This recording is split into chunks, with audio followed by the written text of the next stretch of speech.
This is the Louie Tee Network.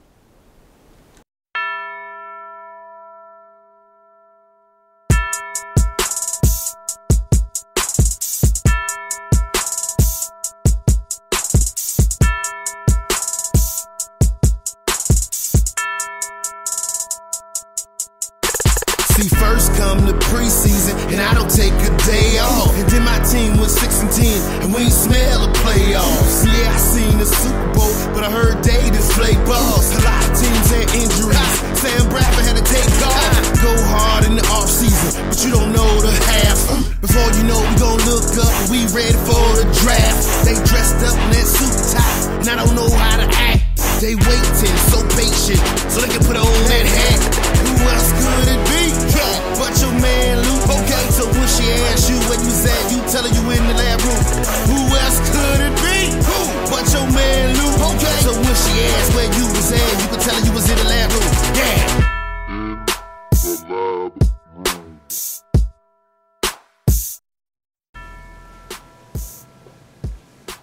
Who else could it be? For me, your me. Louie T, welcome. You are in the lab room. Of course, I'm your host, Luke. Thank you for joining me. Week number 7 in the National Football League, Thursday Night Football. This is going to be a really quick breakdown because if you've been watching the league for any amount of time this season, if you've been paying attention, this one didn't require a lot of detail. This one didn't require a lot of football knowledge. You've just been paying attention and passing, then you would have known how this game was going to go. Seattle Seahawks on the road taking on the San Francisco 49ers, NFC West family business. Tough loss last week for the Seahawks. 49ers feeling good about themselves after beating the Ravens.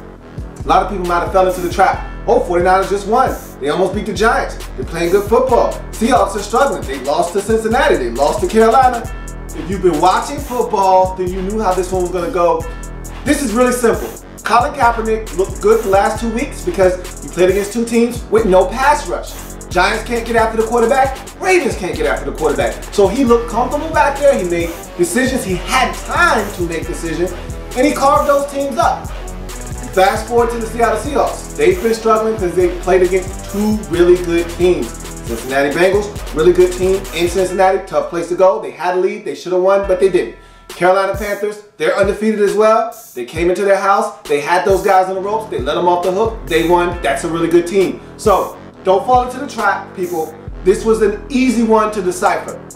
Colin Kaepernick not going to have time against that pass rush with the Seattle Seahawks. They're going to put pressure on him. He always struggles with them. They're not going to be able to run the football. Carlos Hyde isn't healthy. You get where this one was going to go. I didn't expect them to score a lot of points. They didn't. I didn't say that Seattle had a world beater offense. They didn't need one in this game because San Francisco wasn't going to score a lot of points. And the outcome was pretty much decided in the first half. Had Russell Wilson not thrown that interception right before halftime break, this game is probably 20 or 24-0. At that point, you knew this game was over. At 17, you still gave the 49ers a fighting chance, but they weren't going to score 17 points in this game. I expected them to score 6. They scored 3, and so 49ers did exactly what I thought they were going to do. Seahawks did exactly what I thought they were going to do. They came in, they dominated, they didn't let Colin Kaepernick do anything in this game.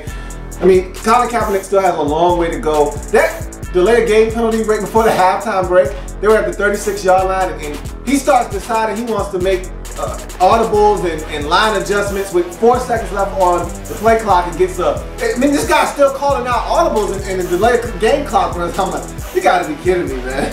That pushes them out of field goal range and they don't get anything. That was the type of night it was. That's where this 49ers offense is under Colin Kaepernick. They got a long way to go. Seahawks come in, get it done, win the football game 20-3, dominate the San Francisco 49ers in a game that we all saw this coming. If you didn't, shame on you. This was an easy one to pick. You should have got this one right. And so that's the Thursday night game in a nutshell. I'm coming with my picks. I've got a Soul Survivor winner. I've got a lot of things I've got to discuss this weekend. So a lot of videos coming at you in rapid form and fashion.